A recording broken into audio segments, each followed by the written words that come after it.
The Ramban writes that there is a mitzvah chiyuvis min haTorah. There is a biblical commandment, an absolute obligation that everyone is obligated to live in Eretz Israel. There's a mitzvah of Yishuv Eretz Israel. So the Ramban is clear. He says one has an absolute obligation. The Rambam is unclear what the Rambam's opinion is, since he doesn't bring it down. So as we'll see, we'll have the whole gamut on the Rambam, whether he left it out because he holds it's not a mitzvah at all, or he left it out because he already counted it elsewhere. It's a mitzvah d'oraisa that he holds like the Ramban. So we'll see what the Shitas HaRambam is. And there's a famous Tosfos in the end of Ksuvis, quoting Rav Chaim HaKohen, that Bizman Hazeh, during the Bali Tosfos' time, there is no longer a mitzvah to live in Eretz Israel. Why not? So he gives two reasons. One is because of Sakanas Drachim. One is because the danger of travel. It's very dangerous to go. You get killed, the pirates, etc. And also, in addition, even if you made it there, the difficulty of keeping the mitzvahs hatuyos ba'aretz. That since it's so difficult to keep, so therefore one is exempt. So it seems to be a machlokes, the Bali Tosfos versus the Ramban, whether there is a mitzvah to live in Eretz Israel today. So there's a famous tshuva from Rav Moshe. Interesting, it's in the 1950s, after 1940, after the State of Israel was created, and he was asked, who do we paskin like? Do we paskin like the Ramban and we have a chiyuv, or do we paskin like Tosfos that we're exempt? So Rav Moshe has a famous tshuva where he has a middle opinion. He basically agrees that if one lives in Eretz Israel, he fulfills his mitzvah min haTorah. However, it's a mitzvah kiyumis, not a mitzvah chiyuvis. One does not have an absolute obligation to live in Eretz Israel. But if you go, you get a mitzvah. Because if there was an absolute obligation to live in Eretz Israel, it'd be usher to live in Chutz La'aretz then. So therefore, the Rav Moshe has a middle shita, it's a mitzvah kiyumis. Where do we find this concept of a mitzvah kiyumis? Well, in a couple of places. One is the famous Vilna Gaon. We just celebrated Pesach, and now we're in the middle of Svira. So they point out that there's a apparent contradiction in the psukim. On one hand, it says be'erev tochlu matzos. You have a chiyuv to eat matzah on Leil Rishon, the first night. But the Torah also says you should eat matzah for 7 days. So which one is it? So the famous answer of the Vilna Gaon is that you have a chiyuv to eat matzah on the first night, but the rest of Pesach you get a kiyum on mitzvah. If you eat matzah, you get a fulfillment of a mitzvah min haTorah, but there's no obligation. And that could be one of the reasons. Some people are machmer to have shmura matzah the whole Pesach. Either some do it based on the gra, that you get a kiyum ha-mitzvah of eating matzah all year round, the whole Pesach, or some say it has to do with the Rambam by shmur, maybe you have to eat shmura matzah the whole Pesach. So either way, that's the gra. That we see the gra already discusses the concept is there's a difference between a chiyuv and a kiyuv ha-mitzvah. Similarly, we find the mitzvah of tzitzis. The mitzvah of tzitzis is a conditional mitzvah. That if I am wearing a 4-cornered garment, then I have chayiv and tzitzis. I get the mitzvah min haTorah of tzitzis. I get a mitzvah kiyumis d'oraisa. But if I'm not wearing a 4-cornered garment, I'm not obligated in the mitzvah of tzitzis. So if I go to Eretz Israel, so I get a kiyuv mitzvah, I have no obligation. Perhaps the question is whether you have this obligation isn't to put on da'at konfos, but perhaps the post can point out one should always put themselves in a situation where they can fulfill as many mitzvahs as possible. As we see by Moshe Rabbeinu, as it says, Moshe was Mesava, the Gemara in Sota. Moshe had a great desire, a taiva, to go to Eretz Israel. Why? What was wrong with where he was? He wanted to be able to fulfill the mitzvahs hatchuyas ba'aretz. He wanted to be able to fulfill Truma, Maisa, Shemitah. What's the big deal? If I'm in Israel, I'll worry about fulfilling them. If I'm in Chutzor, I have no mitzvah. So what do we see? We see once you put themselves in a situation where they can fulfill as many mitzvahs as possible, take on the attitude of Moshe Rabbeinu. We say, as we saw Moshe Rabbeinu by the Atzmos Yosef, Chacham Lev Yikach Mitzvahs. A wise person always grabs onto mitzvahs. By everyone else was involved in collecting the booty, the gold and silver, but Moshe Rabbeinu was involved in the mitzvah. In fact, we find Moshe Rabbeinu later on, we see at the end of his life, he wanted to be involved as well with Ari Miklat, that he wanted to be involved with the mitzvah. We see again, only mitzvah, that he's always involved. The mitzvah something had to do with the original part, that since he himself knew exactly what it meant to be on the run, when he was running from Mitzrayim, he had no place to go, and the people were running after him, he felt that he wanted to make sure that there was a place for the Rotzeach B'Shogeg, the one who killed unintentionally, to go, that he could be in the Arei Mikla. So we see, through Moshe writes that there's a Kiyam on mitzvah, there's no Kiyam, and Moshe doesn't seem to make a distinction, at least Gabe, strictly the mitzvah of Yishuv, Gabe, the mitzvah of Yishuv Eretz Israel, pre-state or post-state. It's a mitzvah, it's a kiyam mitzvah. On the other hand, it sits Eliezer. Rabbi Eliezer Waldenberg, he goes into that perhaps it's a mitzvah gedola today. We have the state of Israel, and therefore he's supporting the Jewish economy, and the Sitz Eliezer seems to make more of it. As well as Rav Shach always points out, different generations have different mitzvahs for their door, and the fact that we got Eretz Israel now shows it's one of those special mitzvahs for our generation.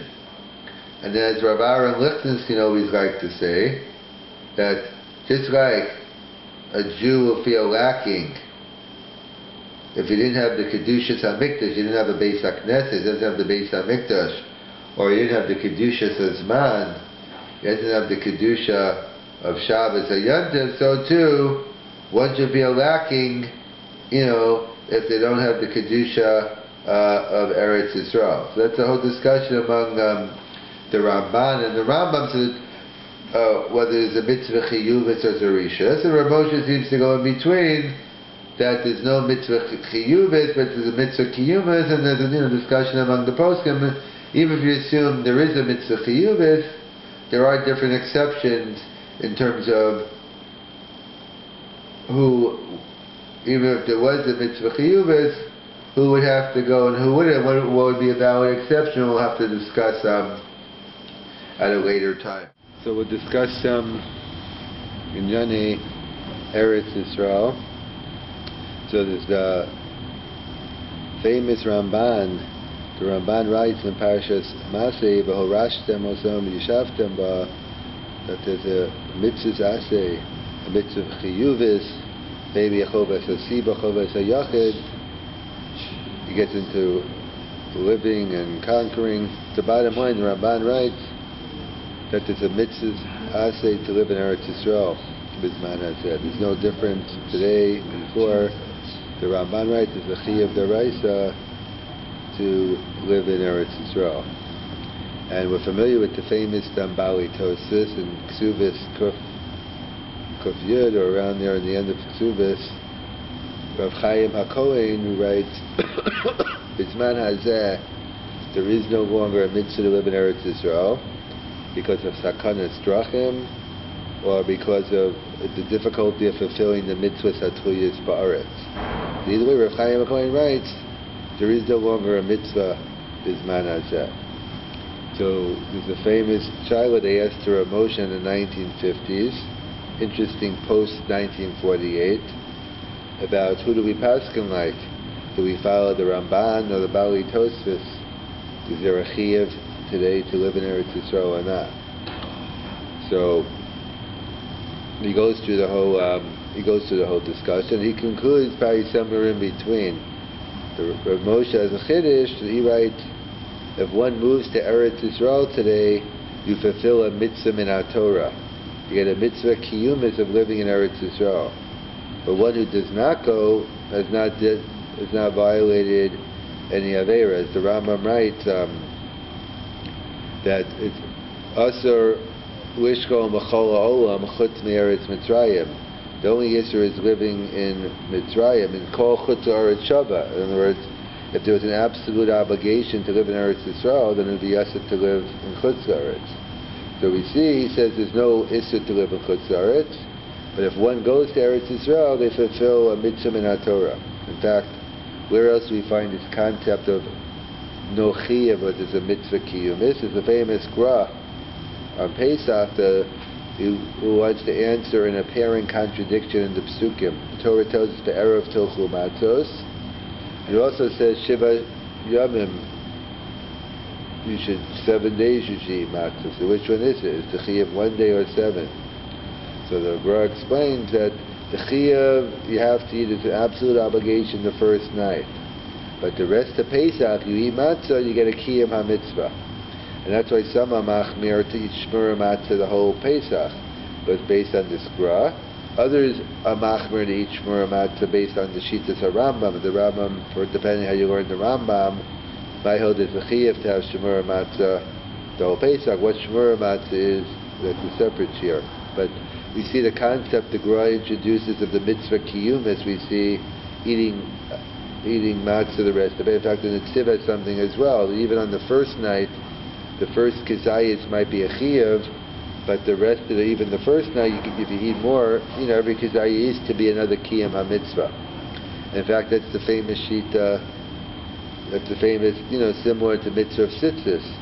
The mitzvah of tzitzis is there's no chiyuv to wear da'alad kanfos, but if one fulfills da'alad, if one puts on a da'alad kanfos garment and wears it, he fulfills the mitzvah min Torah of tzitzis.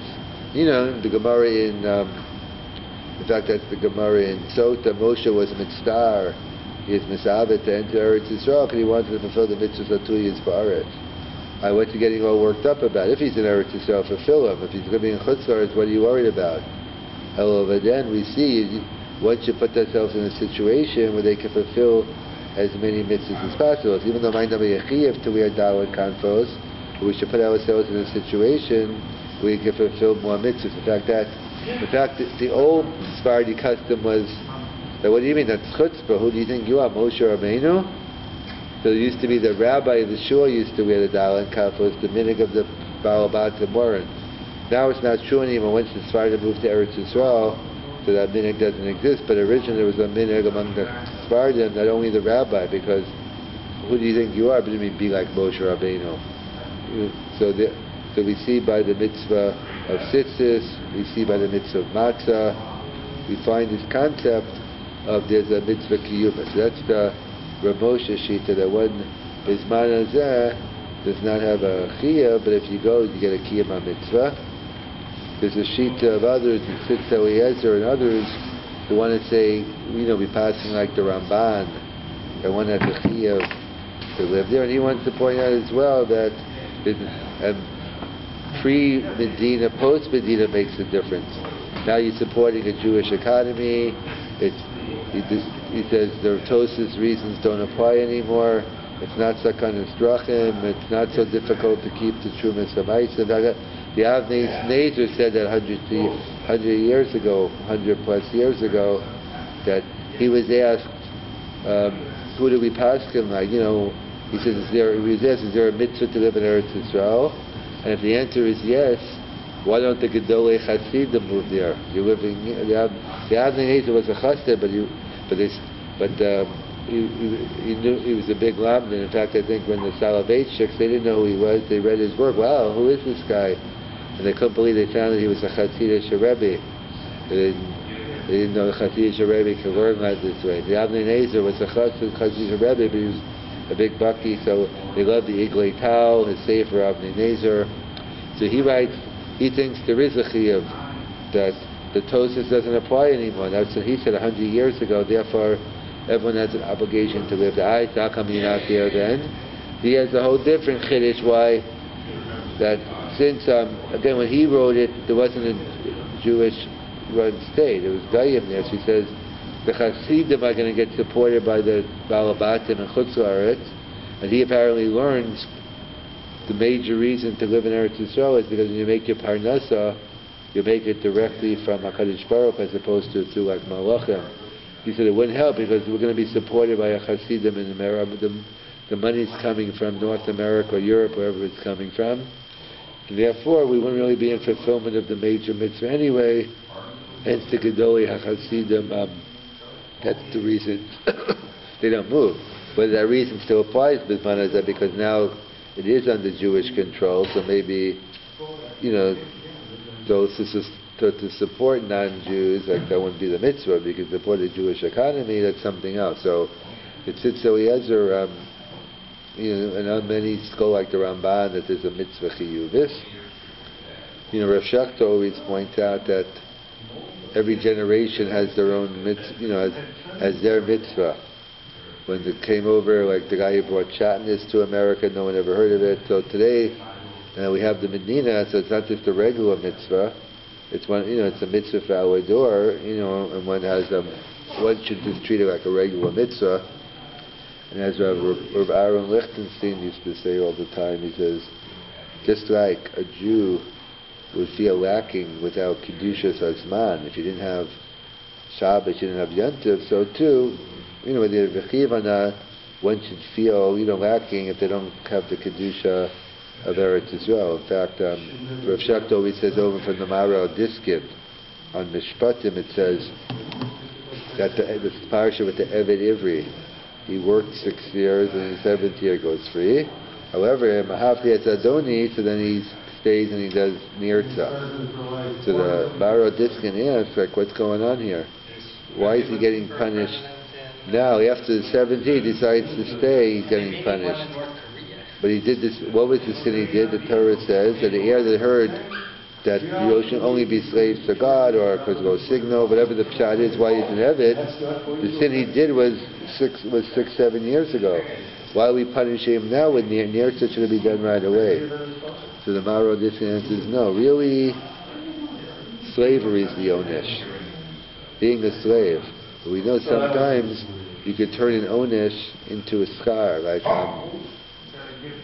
certain times the people that go to jail and then they can't function, they have to stay there because they can't function in a real society.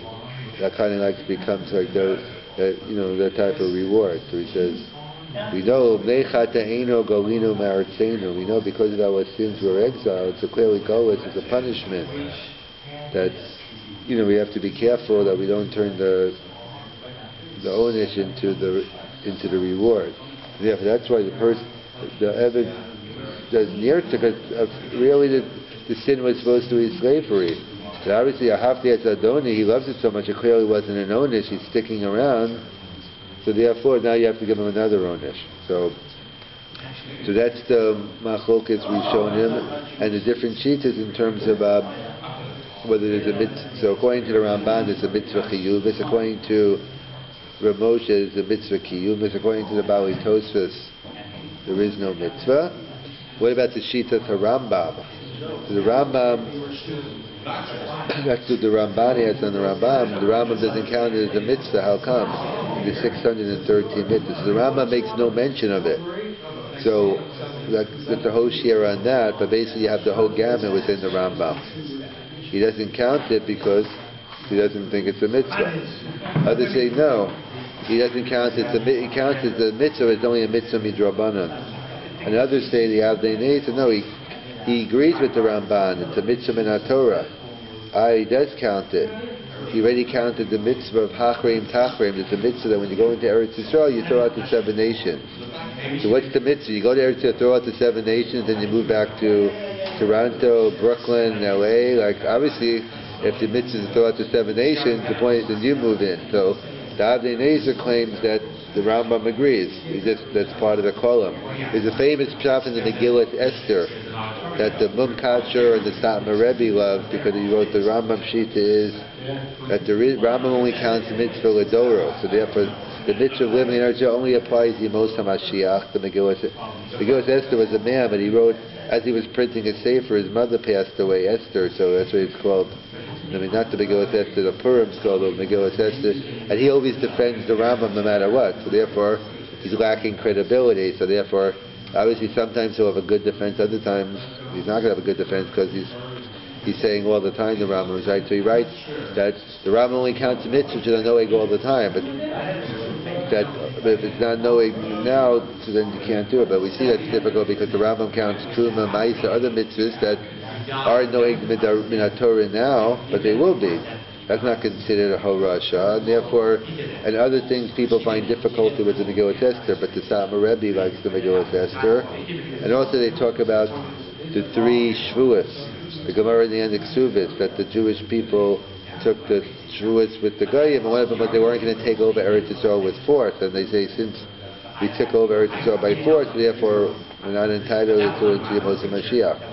Obviously, others disagree. The Meshach Chochmah, the Balfour Declaration. What do you mean by force? The UN gave it to us, and therefore, that's the question.